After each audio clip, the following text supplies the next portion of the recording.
again, and welcome back to the Alligator Pie Kitchen. This is Pat McInnes, and today we're going to give you a demonstration of our version of how we do sourdough from start to finish. First part is we're just going to look at how we get our starter going. It's probably the most important thing, obviously, of a sourdough.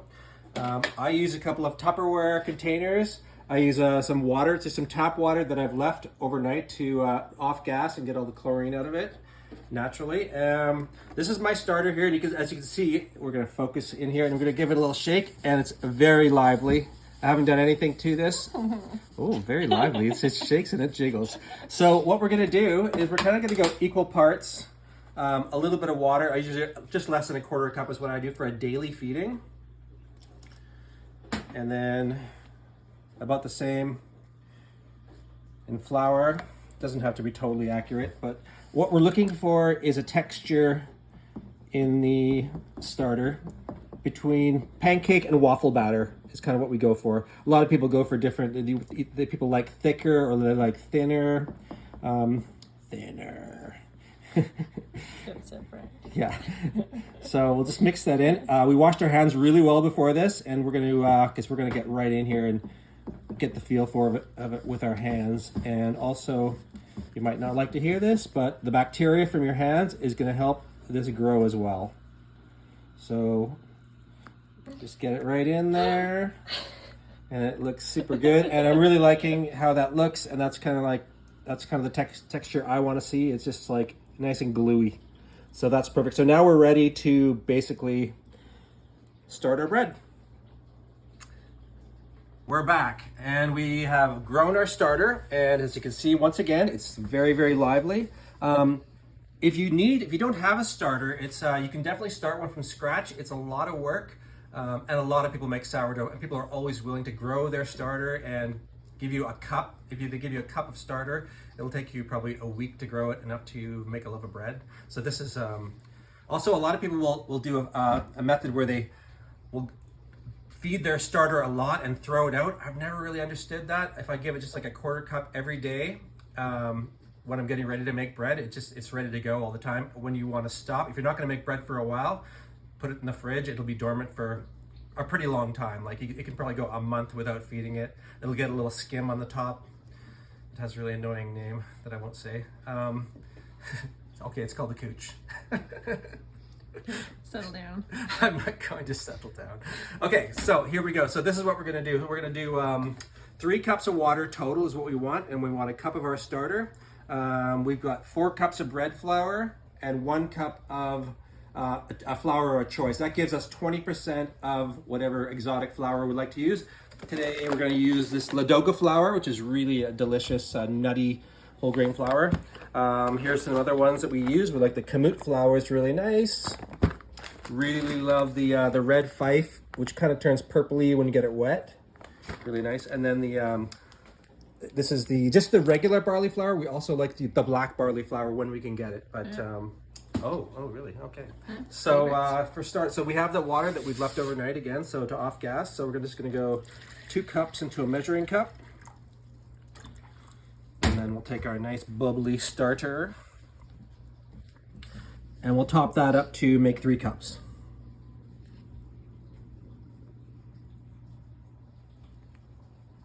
Okay, looking good, looking good. Okay, so this is awesome. So if you can look at how it's floating in the water, so it's very airy. This is a very lively, this is going to be a good bread. And there'll be no question of its rising capabilities. Even though it's minus 20 out. We don't even talk about temperature. Okay, so we're gonna put that into our glass bowl. We like to mix it. We like to use as little metal as possible because apparently it reacts. We're not really sure if that's true. It probably is. Okay, and then we're gonna need another cup that we're gonna use to top us off. That'll make us a total of 3 cups, but we're first gonna add some of our flours anyways. So we've got the 4 cups of bread flour and the 1 cup of Ladoga. Get most of that in there. Like, would you say half, or is that like a third of what you just put in there, Pat? As much as I want, really, just to make a little batter. And then the other thing I didn't mention is I like to put sometimes a little bit of sweetener. This is going to give you some flavor as well as feeding the natural yeasts as well. So I'm going to put a tiny bit of honey in this one. I'm going to measure it like this. Bloop. Good enough. Okay. Now we'll work that last cup of water in and get the rest of the goodies out of the measuring cup.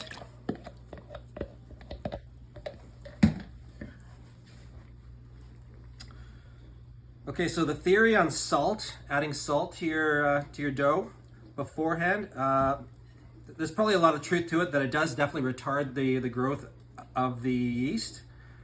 If I don't put it in now, I will 100% forget. So let's just rely on the fact that it's going to be a strong growing bread. And I'm going to put a little bit of pink salt in. That's about 2.5 teaspoons or 3 teaspoons. And then the rest of our flour. Boom. And then we're going to have to switch here to our rubber spatula.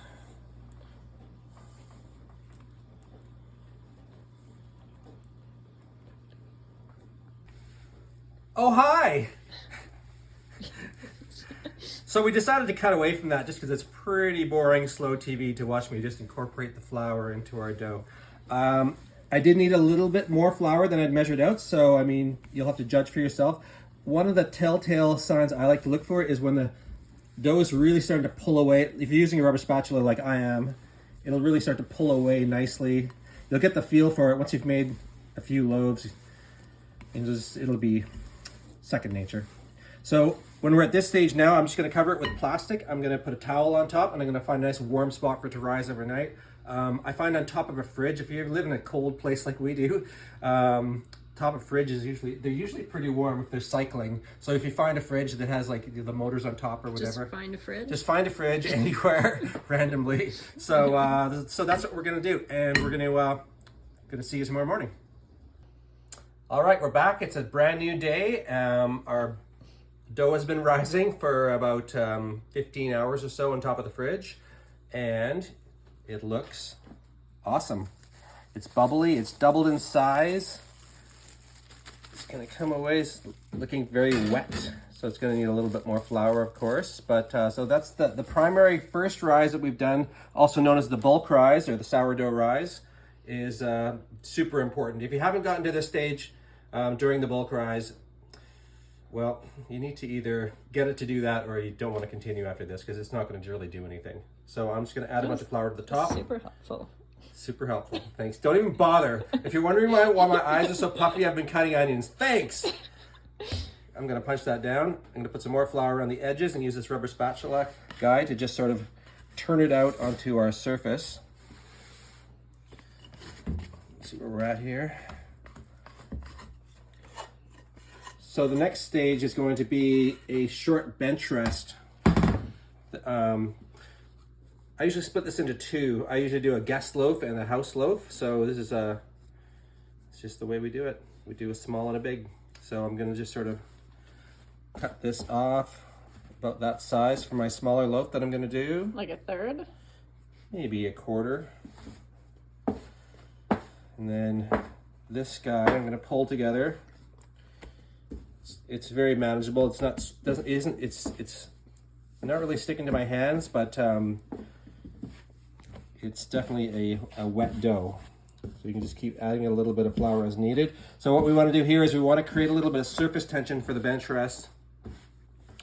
And if you do little quarter turns like this, pushing the bottom underneath or pushing the sides underneath, then it's going to come into a ball. And it'll be a nice tight ball. And then what it's going to do is it's going to relax the dough right before we go into our third rise. So there you go, that's looking pretty good. Tighten that up. And then the same for this guy.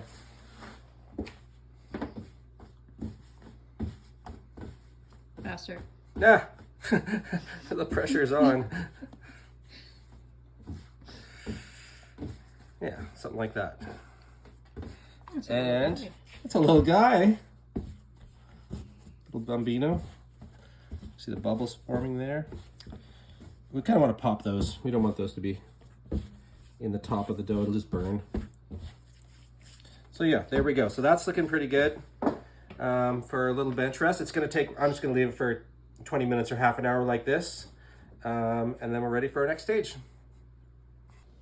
All right, we've been about 20 minutes bench resting here for both of our loaves, and they've plumped up. You can see some of the little bubbles have risen on the sides, and they've relaxed. They've laid out a little bit. So now we're going to introduce you to these little tools, a couple different tools. These are the bannetons that you can get for really cheap, and they're really worth getting. They have little bonnets that go over them. Super cute. These ones are very well seasoned, and you don't have to use these, but they are really inexpensive, and they give you the professional finish with all the little lines and stuff. What would you use if you don't have those, Pat? You could use a regular bowl with, and I use a basket flour that's just 50-50 bread flour and cornstarch. So I'll just use this to put into my banneton, or proofing basket if you want. Just make a nice big mess, like that. Put that everywhere. And then we're just gonna do a little quick transfer here. There, guys. It's looking good. Oh yeah. So you're popping them in upside down. Yeah, and then we'll just do a little. Yes. And then we have the little lids that I have here. Little bonnets? Little bonnets. These are going to be so lovely. And we want these to, now these are going to proof for another couple of hours. They're not going to double in size, but they'll definitely get bigger.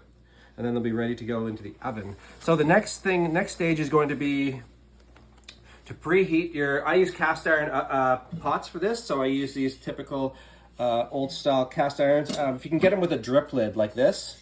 So they're actually acting like a, they're actually going to steam themselves as like the bread releases the water and the moisture is going to go back in. So it's going to be more like using a professional oven, professional bread cooking oven that will inject steam into the oven itself. But this will do the trick, and we're going to do a high temperature. So we're going to start the oven when we're ready to go. We're going to start the oven at about 425, 450, and we're going to preheat these cast iron pots for about 30 minutes so that the whole thing is really, really hot and ready to go.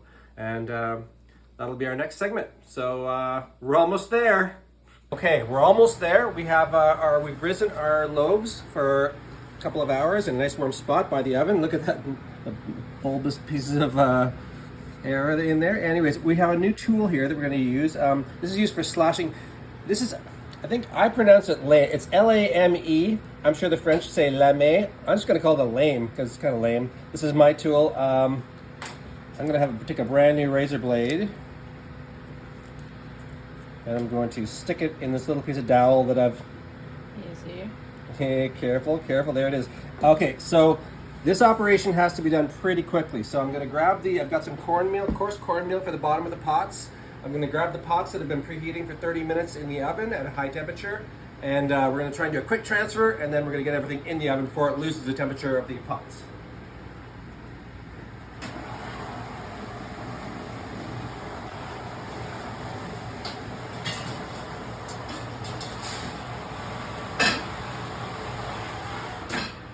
Okay. These are obviously very hot. Oh. Just a little wee sprinkling. That's just to keep them from sticking? That's correct, Erin. That's correct. These might be stuck to the side of your little baskets, so just give them a little shimmy shimmy, and then hopefully they turn out like that. Not too bad, not too bad. This guy, same deal. Looks pretty good. Okay. But and the baskets give it that really perfect marking. Exactly. So then we're just going to give it a nice little slash. You can do whatever you want. Nice few slices. I just do a little X in this guy maybe. That might actually turn out. We'll see. And that's pretty much it. We're going to go back to the hot ovens. And we're going to go in for about 30 minutes at 425, 450. Sometimes about halfway through, I'll turn the oven down to maybe 400 just to let it start to naturally slow down. And then we're going to take the lids off for the last, once we get through that time, we're going to take the lids off for about 10 or 12 minutes and get some color on the top. At which point we're going to use an instant read thermometer to check the final temperature of the inside of the loaves. But that will be later. Okay. All right, we are done, and here's the final product. A couple of nice little loaves. Here's the little guest loaf that every lucky participant will be able to get. Steve gets that. Whoa. And I know. This is a small, you're gonna have to learn your own little method. This is being a smaller loaf. I went about 25 minutes with this one, and then maybe 5 or 7 minutes just to brown the top. I mentioned using the instant read thermometer earlier. So something simple like this is like a meat thermometer. So I want to go for a final temperature of about 190, meaning that you can pull it like a small one like this size. I would probably pull about 185 or just over 180, and it will finish by 190 as it rests like a roast would. That's going to be a perfect finish temperature. It won't be gooey in the middle. Just to recap then everything that we did. So growing your starter, maintaining it. Don't give it a name, because if it dies, it's going to be harder. It'll be a harder loss. Just don't Can't name cope with the grief. Just the grief. We'll start a group. But take care of it, and then if you could use the system of dropping a little bit of it into some water and seeing if it floats. That's a really good test to know if your starter's ready to actually start with. Making the first mix and doing your bulk rise overnight, your bench rest, and then your third final proofing in the little bannetons, and then and then into the oven, and then this is what we have. So hopefully this is helpful for some of you people who are unsure about making sourdough bread, and join us next time for something else we're going to try. Who knows? That was wildly specific. Super specific. This was a suggestion by Steve Jones, so here you go, Steve.